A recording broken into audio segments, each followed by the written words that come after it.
तो गाइस कैसे हैं आप सब लोग थंडर किंग के एपिसोड 09 के साथ हाजिर हो। तो लास्ट एपिसोड के एंड पे हमने देखा तो कि हमारा चैनली कल्टीवेट करने के लिए एक रूम के अंदर होता है जहाँ पर वो एक पिल बनाने वाला होता है, लेकिन वहाँ पर एक लड़की आती है जो कि वहाँ पर उस रूम के अंदर घुसने की कोशिश कर रही होती है। चैनली उसे ऑफर करता है कि ठीक है मैं तुम्हें इस एफिफाइलम फ्लावर की एसेंस को निकाल कर दूंगा, लेकिन तुम्हें यहाँ पर मेरे साथ एक रूम में आना पड़ेगा। तो एंड पेपर वो दोनों में डील हो जाती है। तुम्हारा चैनली उसे लेकर रूम के अंदर आता है, तो वो रूम के अंदर जाती है तो बाकी के सारे नौकर भी अंदर आने लगते हैं। चैनली उनसे कहता है तुम सभी लोग सारे मटीरियल्स को यहीं पर दरवाजे पर छोड़ दो, तुम सभी लोग अंदर नहीं आ सकते, तुम सभी लोग यहाँ से चले जाओ। मिस जू अपने सारे नौकरों से कहती है ठीक है तुम सभी लोग यहाँ से चले जाओ, मैं यहाँ पर खुद अपने आप को संभाल सकती हूँ।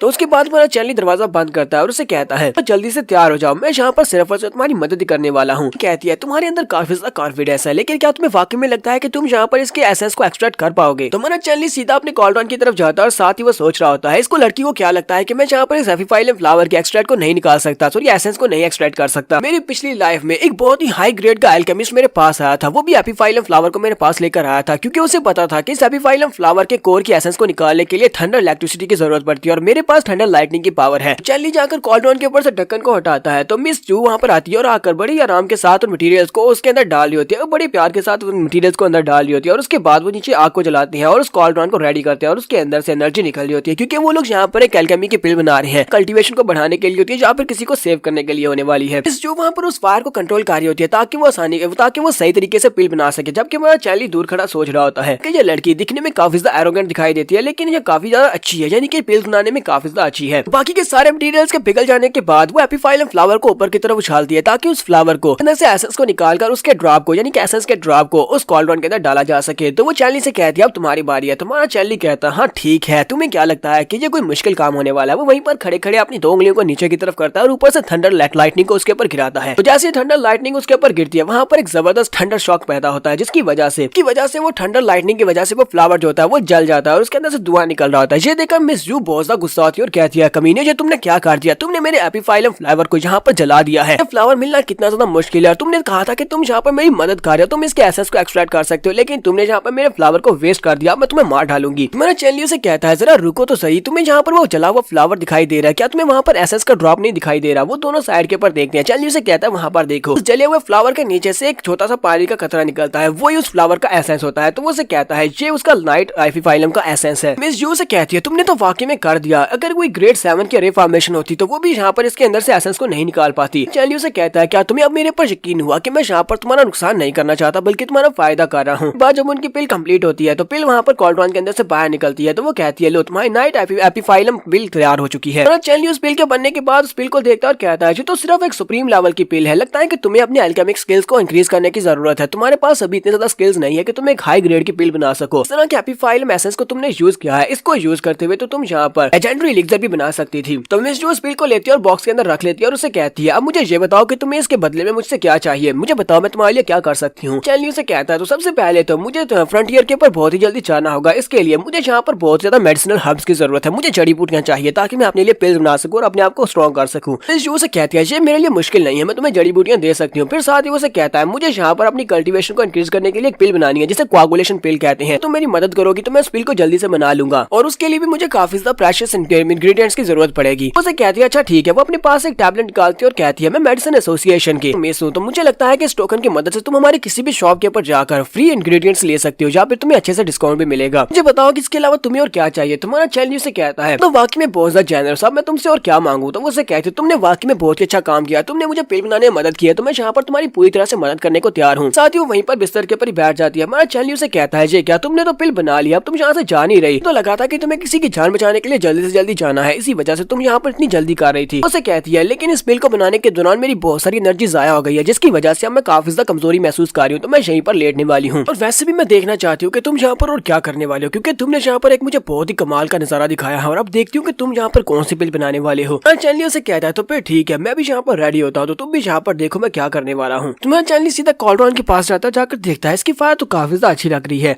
फिर साथ ही उसे कहता है चलो जल्दी से सारे मटेरियल्स उठाकर लाओ, जहाँ पर इस कॉल्ड्रॉन के अंदर डाल दो। वो उसे उसे कहती है क्या मैं तुम्हें कोई नौकरानी दिखाई देती हूँ, मैं यहाँ पर तुम्हारे लिए मटेरियल्स क्यों उठाऊंगी। चैनली उसे घूर कर देखता है तो वो उसे कहती है अच्छा ठीक है मुझे समझ आ गई। आगे बढ़ती है जाकर सारे मटेरियल्स को उठाती है और उठाकर जाकर उसके पास लेकर आती है। तुम्हारा चैनली उसे कहता है बहुत बहुत शुक्रिया, तुम वाकई में एक बहुत ही अच्छी नौकरानी हो। जबकि मिस यू से कहती है बस भी करो, अगर तुमने वो फिल्म बनाने में मेरी मदद नहीं की होती तो मैं यहाँ पर अभी तक तुम्हें मार चुकी होती। उसके बाद हमारा चैनली उस सारे मटेरियल्स की ट्रे को उठाकर उस कॉर्नर के अंदर डाल देता है। वो बस ऐसे ही उसको उठाकर वहाँ पर उसके अंदर फेंक देता है। चुराकर उसे कहती है तुम्हें तो अल्केमी के रूल्स के बारे में पता ही नहीं है, इन मटेरियल्स को एहतियात के साथ इसके अंदर डालो, जबकि तुमने पूरी की पूरी ट्रे को इसके अंदर उलट दिया है। चैनली उसे कहता है मैं तो इसी तरह पिल्स बनाता हूँ, मैं इस बात से कोई मसला है, अगर तुम्हें कोई मसला है तो जाओ यहाँ से चली जाओ, मैं तो इसी तरह पिल बनाने वाला हूँ। चैनली जब उस कॉल्ट्रॉन के अंदर मटेरियल्स डाल देता है तो मटेरियल्स डालने के बाद वो वहाँ पर आग को कंट्रोल कर रहा होता है। जबकि मिस जू से कहती है तुमने जहाँ पर अपने सारे मटेरियल्स को वेस्ट कर दिया है, तुमने सारे मटेरियल्स की डिसरिस्पेक्ट किया, इसी वजह से अब यहाँ पर कोई भी पिल नहीं बनने वाली है, तुम्हारा तरीका भी गलत है। चैनली उसे कहता है क्या तुम्हें लगता है कि मेरा तरीका यहाँ पर गलत है। तो वो अपने हाथ के ऊपर अपनी लाइटनिंग को रिलीज करता है, कहता बस देखती जाओ। तुम्हारा चैनली अपने हाथ के ऊपर अपनी पाम बनाता है और उसके साथ लाइटनिंग को रिलीज करते हुए उस कॉल्ड्रॉन की फायर वाली जगह के ऊपर अपनी लाइटनिंग को डालता है। तो उस कॉल्ड्रॉन के अंदर जबरदस्त लाइटनिंग निकलती है। जबरदस्त लाइटनिंग के साथ ही हमारे चैनली के हाथ में एक पिल निकल आती है। तुम्हारे चैनली के पास एक पिल है, कहती है ये तो एक कोर कोआगुलेटर पिल है, कैसे हो सकता है, तुमने कितनी ज्यादा हाई क्वालिटी की पिल को कैसे बना लिया, वो भी इतने बुरे तरीके के साथ। तुम्हारा तरीका बिल्कुल भी अच्छा नहीं था, लेकिन फिर भी तुमने एक पिल को बना लिया है। मिस यू सब कुछ देखने के बाद वहाँ पर सोच रही होती है मैं यू जिंग जिंग, मैं अल्केमी एसोसिएशन के लीडर की बेटी हूँ, लेकिन मैं भी ऐसा बिल्कुल भी नहीं कर सकती। इस तरह की अल्केमिस्ट मैंने क्या पहले कभी परफॉर्म होते नहीं देखी, लेकिन इस लड़के ने जहाँ पर बड़ी आसानी के साथ एक कोआगुलेटर पिल को बना लिया है। इसका मतलब यह है कि असली के मास्टर्स दुकानों पर नहीं होते बल्कि इस तरह के छुपे होते हैं। के साथ मिस यू से कहती है चैन प्लीज मुझे माफ करना, थोड़ी देर पहले मैं तुमसे बहुत ही रूडली बात कर रही थी, तो उससे पहले मैं तुमसे बहुत ज्यादा एरोगेंटली बात की थी। पर तुम्हें कभी भी मेरी मदद की जरूरत पड़े तो तुम कभी भी हमारी मेडिकल एसोसिएशन में आ सकते हो, वहाँ पर आने के बाद तुम मुझे मेरे बारे में पूछ सकते हो, फिलहाल के लिए मुझे जाना होगा। तुम्हारा चैनली उसे कहता है अच्छा ठीक है, तुम्हारा बहुत बहुत शुक्रिया मेरे साथ रहने के लिए, और वो वहाँ चली जाती है। उसके चले जाने के बाद हमारा चैनली कहता है अब जबकि मैंने पिल बना ली है तो क्यों ना यहाँ पर ब्रेक थ्रू कंप्लीट किया जाए। तो हमारा चैनली वहीं पर बैठ जाता है, बैठने के बाद उस पिल को पकड़ता है, उसको खा जाता है। चैनली जब कोआगुलेटर पिल को खाता है तो उसी के साथ ही वो कल्टीवेट करना स्टार्ट करता है, साथ ही अपनी लाइटनिंग को रिलीज करके हाथ के ऊपर एक एनर्जी बॉल बनाता है। चैनली कहता है मैं अभी तक यहाँ पर अपनी पीक तक पहुंच चुका हूँ, की रिफाइनिंग स्टेज के पीक पर पहुंच चुका हूँ, बहुत ही जल्दी मैं कोर फॉर्मेशन स्टेज में पहुंच जाऊंगा। पिल की मदद से ये सब कुछ पॉसिबल हो पाएगा। इसी के साथ ही वहाँ पर अपने हाथ में एनर्जी बॉल को फिर बड़ा करता है और इसी के साथ एनर्जी को जब वहाँ पर रिलीज करता है तो उसकी पूरी बॉडी से जबरदस्त एनर्जी निकलती है और वो सारी एनर्जी उसकी बॉडी में एब्सॉर्ब हो जाती है। साथ ही चैनली ने जहाँ पर ब्रेक थ्रू कंप्लीट कर लिया, अब वो एक कोर फॉर्मेशन स्टेज पर पहुंच चुका है। चैनली वहाँ पर अपने ब्रेक थ्रू को कंप्लीट करने के बाद वापस उसी मास्टर के पास आता है। चैनली डंजन में आता है और उसे कहता है मास्टर तुमने यहाँ पर मुझे इमरजेंसी में क्यों बुलाया है, क्या यहाँ पर कुछ हुआ है, क्या डोंग डाफा कुछ करने वाला है। मास्टर उसे कहता है डोंग डाफा बहुत ही जल्दी डंजन में आएगा तुम्हें यहाँ से निकालने के लिए, क्योंकि तुम्हारी सजा पूरी हो चुकी है, वो तुम्हें बॉर्डर के ऊपर भेजेंगे, इसके लिए वो तुम्हें यहाँ पर लेने के लिए आएंगे, इसलिए मैंने तुम्हें यहाँ पर बुला लिया, क्योंकि अगर तुम यहाँ पर नहीं होगे तो उन्हें तुम पर शक हो जाएगा। मास्टर उसे देखकर कहते हैं तो इम्पॉसिबल है, तुमने कोर फॉर्मेशन स्टेज में ब्रेक थ्रू कर लिया, ऐसा कैसे हुआ, तुम्हारी उम्र कितनी है। चैनली उसे कहता है मैं नेक्स्ट मंथ 15 का होने वाला हूँ। मास्टर उसकी बात सुनने के बाद और भी हैरान होते हैं और साथ ही खुश भी होते हैं और कहते हैं यानी कि तुम 14 साल के और तुम कोर फॉर्मेशन स्टेज पर पहुंच चुके हो, तुम तो वाकई में बहुत ज्यादा अच्छे हो, इतना मैंने तुम्हारे बारे में सोचा था तुम उससे भी ज्यादा अच्छे निकले। अब मुझे यहाँ पर अपने प्लान को चेंज करना होगा, हम लोग वक्त रखते हुए यहाँ पर उस कीमो ब्लड रे फॉर्मेशन को एक्टिवेट होने से रोक सकते हैं। कहते हैं चलो जल्दी से मेरे पास आ जाओ। हमारा चैनली उसे कहता है हाँ मास्टर मुझे बताएं कि मैं आपकी यहाँ पर कैसे मदद कर सकता हूँ और आप मेरी कैसे मदद कर सकते हैं। तो यहाँ पर हम लोग अपनी एपिसोड 9 का एंड करेंगे। एपिसोड की एक्सप्लेनेशन अच्छी लगी हो तो वीडियो को लाइक और शेयर कर दें। शुक्रिया।